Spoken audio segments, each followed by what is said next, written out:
Hey everybody, my name's Ryan Gaul. And I'm Matt Catanzano. We have real people with first-hand ghost stories who are going to zoom in with us, and they're going to tell us the story, and we're going to listen to the story. Because, Ryan, what do we love? We love ghost stories.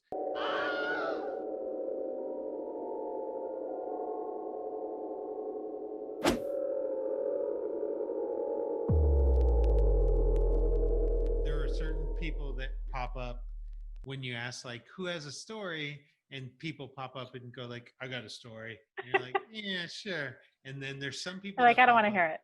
like Rachel, who I'm like, really? You got a story? Okay, I'm listening.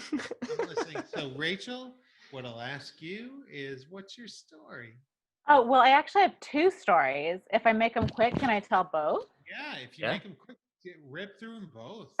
Okay. I think Pasadena is well known to have like a lot of ghost activity, right? Yeah. Pasadena's haunted. Yeah. And I was doing background when I first moved out here, and I got a job that took place in a hospital in Pasadena. And they have a hospital out there, and someone listening is going to know the name of it, that is used. It was an active hospital, and then I think it closed in the 80s when the nun who was running it passed away. And now it's just used for like film sets. And so I was working there, and when you're doing background, you kind of don't know what you're going to work on, but it's like obviously a medical thing. And there was security people working there that were like telling ghost stories. Like there was patients there after the nun had passed away, but before the place closed down, that would ask like, can I see that nun that visited me last night and talked with me? And it was like, she passed away or whatever. And so they were already kind of putting us in a spooky mood, but it wasn't a spooky place, but we were just kind of like in our background holding area. And then I left at one point to go to the bathroom, which was down a hallway. And as I walked down the hallway, I saw a man at the very end of this long hallway walking away from me very quickly. And he had long flowing robes and something on his head, like very old fashioned clothing, like billowing robes, walking very in a hurry, had no interest in me down the hallway. And all the hair stood up on the back of my neck, and I felt terrified. And I like ducked down toward where the bathroom was, which was down another hallway, and then immediately looked back out because I thought, I just saw that, right? Like what? And it was gone. He was gone. But I was like, oh, he must have turned. There must be a corner down there that he was headed to that he turned down. And also, this must be a period piece. I hadn't seen any of the actors on set yet. So I was like, it must be like a doctor in his robes, and that's one of the actors going down there to rehearse. Uh-huh. But later they gave us a tour of the hospital, and there was no hallway the way that he was going. And it was a contemporary piece, and everyone was in scrubs. What? Yeah. Whoa. Did you ask anybody like what? I asked a security guard at one point. I didn't want to sound crazy, but I was like, are there people filming down on the other end of the hospital? And he was like, no, you can't go down there. And I was like, no, I don't want to go down there. I just want to know, like, did I just see a person down there? But yeah. And my husband's reaction to it was like, you better not have brought that ghost home with you. Yeah. Well, I mean, yeah, that's a smart reaction. That's a reasonable, like, you better not have done background work and brought a ghost home. There's no, not worth it. Yeah, not worth it. Not worth that day rate. I think it was like $59 a day at that point. Yeah, $59. We have a fucking haunting now. Yeah. Guy's in robes. He's always in a rush. I hate it. Yeah. So I was knocking shit over on the way to the bathroom. That's yeah. Wild. And he looked like a normal human. He wasn't like. I just saw the back of him at the end of the hall walking away very quickly. And I always kind of waited for it to like fade or change in my memory, you know, when you start to doubt certain things. Like, did that really happen? But it never. I was like, no, I definitely saw that. Okay. Wow. No, yeah. But you never saw him again. I didn't. He lives with you now. Yeah. Right here. If he rushes by in the background, I will have a heart attack. I do need to know. Yeah, I will. Like, I don't know if that's like a curtain that keeps like blowing, but like, oh God, it is. Okay. Because it just, oh, Jesus. That's amazing. Like, that's him. That's terrifying. So what's your second? So the second story is in New Jersey. I was my husband and I were not married yet, and he had a flight to somewhere, and I had taken him, or I didn't have a car, so we must have taken public transportation. And he was at the airport, and his flight was canceled, and this was at like 2 a.m. And so he didn't want to go all the way back to where his folks lived. So he came to my place because I was in Weehawken. So it was like closer to the airport. And it was like, you're just going to essentially take like a 2-hour nap and then go back to the airport. So it was kind of stressful because it was that sleep deprivation and travel and everything. And it was just kind of weird to begin with. But so we were asleep, and my room had a fire escape. Like my bed was against a wall that had a window right next to me that had a fire escape. And I guess he was always worried that someone would like climb up the fire escape. That was always something he was concerned about. He never mentioned it to me. But I also had on my bed, on my nightstand, I was like 20. So I had like a red plastic airplane lamp from when I was a kid, because like when you move away from home, you just take whatever shit you have when you're a kid. And it had one of those things like on the cord that you turn it on, like a little wheel that you turn and it flips on and off. Mm-hmm. So it's off, we're asleep. I wake up in the night and I look toward my door of my room, which is toward the foot of the bed, and I see like a figure standing there. And it's like a hallucination, kind of like I remember it from when I was a kid. And now that I have kids and I watch them sleep so much, I always think this must be why this is like a universal hallucination, to see someone at the foot of your bed looking at you, because we probably all got stared at by our creepy parents. So, or not, I don't know. So I see this figure and I go, Al, what is that? And he's woken up by me saying, what is that? And he's afraid of the fire escape. So he looks this way to the fire escape and he's like, turn on the light. And I'm so filled with terror that I go to flip the little thing on the cord and it crumbles in my hands, because I'm like, I flip it so hard. So the light like sparks on and then off again. And then I say, no, over there. And he looks and he sees the same thing. Whoa. He saw a giant like figure looking, and it's just like standing there and staring at us with this crazy like scary face. No. And so the light is out, and I don't know if he wants me to tell this story. He yelled this primal yell that like began low and like built, and he was like, oh my gosh. We were both like startled out of like, what's going on? And then we realized there's nothing there, but we're both terrified now. And I had like a toolkit, and so he like grabbed the hammer, because you can't get rid of a feeling that there's someone in the space with you. Yeah. And we're like sneaking out into my apartment and looking around, and I had a roommate at the time, which I was like, my roommate's definitely going to come out and be like, why did you just scream? And then my boyfriend's going to kill her with the hammer. But that didn't happen. She has a different spooky story version of this, where she's like, I heard a primal scream in the dead of night. I went into a bedroom and I was hit with a hammer. Yeah. But she didn't hear it. She didn't wake up. We just sat holding a hammer out on the futon until it was time to leave for his flight, because it was so scary. Wow. Yeah. Holy so moly. That's more of it, maybe a joint hallucination story, I hope. Because that one was... But that's like... But you both... Is every ghost story, it's like, is it a hallucination, or is it a mass hysteria? I don't know. Mass hysteria. I don't know. I'm excited to hear all these stories, though, because I feel like whenever you tell a ghost story or you hear one, everyone always has one. Yeah.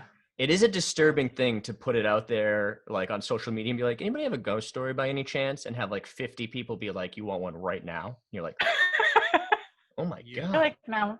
Everyone's done this? What's happening? Yeah. So many people. Anyway, Those were awesome though. Those are great. Yeah, Rachel, Thanks. those are great. Look at that cocktail mat. That is glowing. I know. Is there a glow stick in it? I have options. No, this is a Ooh. novelty mug. Oh, I It's called like it. It's called a Cherried Alive. Oh yeah, Cherried Alive is the name of our drink. Cherried Alive. I get it. It's disgusting. Also, there's nothing better than a good pun name drink that when you tell people, they go, "I get it." I get it. Oh, That's good. yeah. Oh, I get it. It doesn't sound good. I get it. Scare bones for Rachel. Rachel, I think the scare bones are. What are you thinking? My scare bones are kind of high. I don't know because she's so delightful that I enjoyed the stories. Because she's a delight. But the stories, if I really think about it, like if I think about that later, that's going to really bother me. Both those stories are terrifying. She's super charismatic, so her scare bones automatically take a jump. They're like leaping off the edge of a little mound into the pond. It's going to be, now that I'm not with her, I'm like thinking about it more and I'm getting more scared just thinking about that that figure in the room. And I've known her for so long. It's this weird thing, as it would like some of the other people, when I know them and I know they're so sturdy in their presence and their personality. Yeah, this is a grounded, responsible person. I'm like, oh, these are real stories. I gotta give her 7.8. Okay. I'm gonna go 8. Any story that has somebody else that it also happened to, automatically, I'm at an 8. Yeah. At the very least, just because for somebody else to say I also saw a figure, now I'm in a more terrifying. It's understood. Area here. Understood.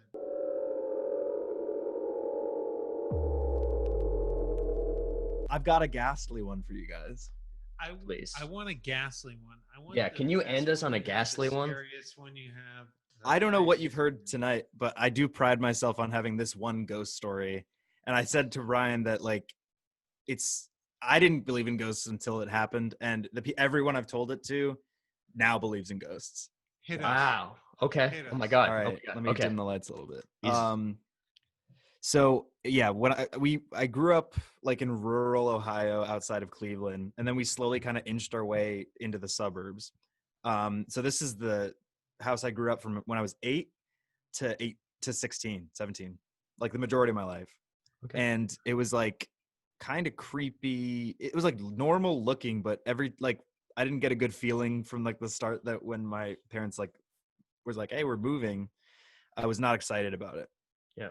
And I was like, and they were like, "Why?" And I'm like, "I don't know. I don't like how I feel when I'm there." I wasn't that articulate at the time, but that's what it was. Okay, so you had already seen it. So it wasn't moving from your current place that made you feel that way. It was you had seen what the future. You had been to the new place. Yeah. We had toured it, and like I wasn't a fan, but it didn't really matter. Yeah. It was closer to downtown. That's awesome. I mean, at 8 being like, I don't care for this place. That's so specific. That's so, yeah. It's not very wabi-sabi. Yeah. Okay. So yeah, we move in. It's like fine. The bedrooms are like spaced out along this thin hallway upstairs. So like I'm far from my parents and I'm far from my sister. It wasn't a huge spot, but like it just the way that it was laid out. And then things just started happening. Oh, I should start by saying that there was like a security system that the previous family had left there. It's like one of those, like, just you set the alarm or whatever. But for some reason, every time you would open a door just a door to the outside, doesn't matter where in the house it is, it would go beep, beep, beep, beep, beep, and then it would close. Beep, beep, beep, beep, beep, beep. So that's some context. And then it also shows which door is open. So we lived there for a couple of years. Again, still just, I don't like being there. I hate being alone there. I feel like I'm, the classic things you say, like, again, didn't know it at the time, but I just felt uneasy. Like I felt like I was being watched. And then finally, like it just started ramping up. There would be tech mishaps all the time. Like my dad's like audio system, he had like one of those things where it's like just like like 500 CDs loaded, and you can alphabetize it. He's a big AV nerd. It would just start playing in the middle of the night sometimes, and we're like, that shouldn't be happening. And then there was also times where my sister or me would be having like a sleepover, and we'd be down in the basement, and like, you would be the only person to wake up, and the TV would be on, and it would be on that blue screen. Ooh. And you can kind of like be like, oh, we must have just not turned it off. But there were times where like we're not even watching the TV. I wake up at like 4 a.m. It's like on. These are some cliches so far, but it gets more specific, I promise. No, I mean, oof. Yeah, it was just bad vibes all around. There was also the security system as well, as like you kind of set the alarm at night. I don't know why we did that. Again, it was, I guess, because it was in the middle of nowhere, basically. This is not like, there's no sidewalks around here. It's still kind of rural. And there would be times, and it would always be, there would be times that the alarm would go off in the middle of the night. If you set it and a door opens or a window opens in the middle of the night, it was absolutely bonkers how loud this thing was. It would go, it was like an industrial security system. I don't know who lived there before us and why they needed such a big thing, but it was jarring, and it would go off in the middle of the night, like between 2 and 4 a.m. specifically on nights that my dad had a big meeting the next day, or my sister and I had a big test the next day, or my mom had, also a meeting or something. Like, it was always when one of us had something important going on. And at first, Wow. It happens 2 or 3 times, you don't think anything of it. When it happens 10 to 15 times, you start to be like, what the hell's going on? Like, is somebody playing a prank on us? Like, Yeah. it's always, why is it always when we have something going on the next day? And so all these things are happening, and my mom is finally like the first one to bring it up. Like, do you think this place is haunted? And I was like, ghosts don't exist. What are you talking about? No. She's like, okay, well, I'm going to look into it. I'm like, all right, Mom, like, kind of looking at her crazy.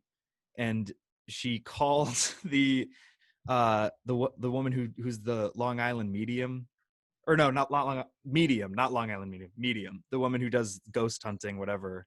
Yeah. And she was like, she somehow got a hold of her and was like, hey, yeah, like, I mostly just do the show. I don't really do it for like people anymore like I used to. But there's this woman, Wendy, and she works in your area, and I'm friends with her. So my mom was forwarded to Wendy, and she calls Wendy, and over the phone, Wendy can tell, just like through energy or whatever. She's like, yeah, okay, well, yeah, you have 3 ghosts living in your house. Oh my God. There's one of them is a young woman who died in the woods near your place before there were any houses around. Another one is a matron, like a motherly figure. She's great too. Like, she actually takes care of you guys. Like, she looks over you and makes sure everything's okay. But then there's this guy, and he's very angry. And if it was just the other 2, I would say you're okay.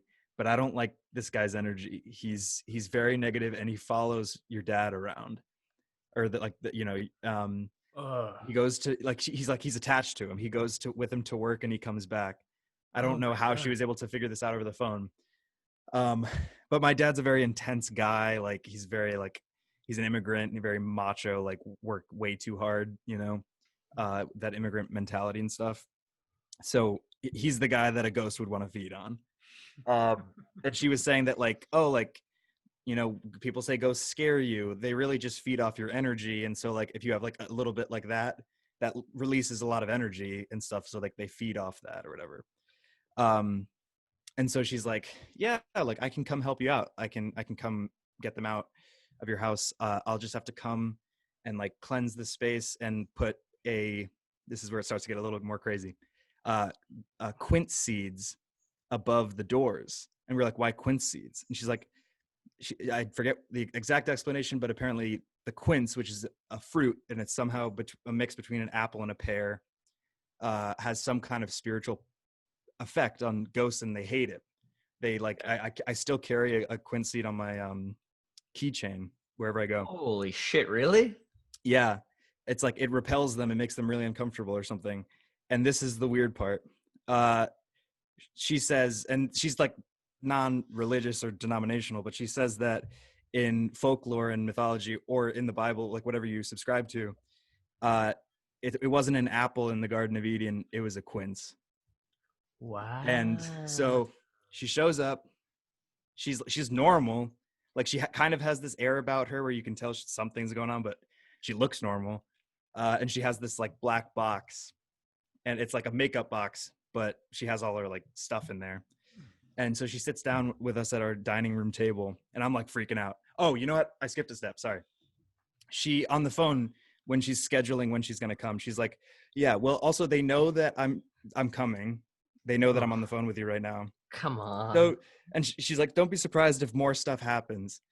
I think that was like 3 days before she came. Every night, the alarm went off at between like 3 a.m. ish. Wow. We all ended up sleeping in the same room for those 3 nights.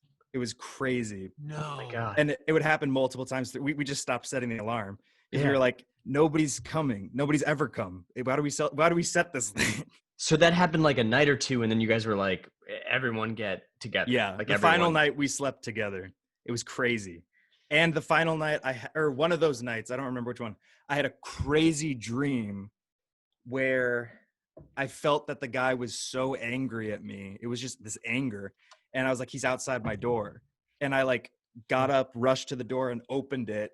And it was like this gush of wind kind of in the dream came at me. And it was this guy looking at me with the angriest scowl I've ever seen in a dream or in real life. It was just hatred being emanated towards me. And I looked him dead in the eyes and I was like, you're gone, man. You're gone tomorrow. And then he was like, "Ugh," and he walked away. And then I woke up and I was like really freaked out. Anyway, that's also partially why we slept together the next night. So she comes, daylight, everything's settled. And she's like, yeah, no, the guy's not here. He's with your dad. He's at work, but the other two are here and you know, they're going to be fine. They get it. So she starts putting quince seeds above every door, taping them on the top of the mantle or the door frame. Yeah. And, you know, we start to do about half the house and then we hear beep, beep, beep, beep, beep, beep. And she's like, oh yeah, the mother just left. And I was like, that was the moment I was like, holy shit, ghosts are real. Like I still was a little skeptical, but I was like, what the fuck are you talking about? No. That it was The alarm went off. The alarm of the door opening and closing. And so the alarm of somebody actually leaving, of like legit somebody like peacing out. So when you open the door or close the door, it goes beep, beep, beep, beep, beep, beep, and then you close, and then it goes beep, beep, beep, beep, beep again. So it's me, my sister, Wendy, and my mom. We're together. Oh my God. We're not moving. And then she's putting these quince seeds above the door, and then there's beep, beep, beep, beep, beep, beep. And she's like, yeah, the mother just left. And then we keep going down. We do there's like a little door to the outside in the basement because our house was on a hill. And she puts it on that one too. A haunted hill. I guess so. And she was like, and then you hear again, beep, beep, beep, beep, beep, beep. And she's like, they're gone. And she's like, stop. Do you feel that? And it was just so much lighter in the house. I can't describe it. But you know, like when you walk in a room and someone's like upset or mad at you, you kind of feel the energy. Yeah. Like it just was that all of it was lifted and it felt like I could breathe again. And I didn't feel like I was being watched. Finally, the house felt normal. And that feeling that I had when I like saw it and went there was gone. So, Geoffrey, you've never, since that moment, you never felt that at that house. Have you ever felt it again at a different house? Well, she says that basically everywhere is haunted. Like, you know, thousands of people die a day, and you know, gets into more of her beliefs of afterlife and stuff. But she says most ghosts are fine. Like we all have ghosts in our house, but they're not angry, they're not harmful. But this guy who was following my dad was harmful, so that's why she came. She said if he wasn't there, she wouldn't have come. Yeah. So yeah, I felt that in certain places. I guess, and for me, like I always carry my quince seed, so I always feel like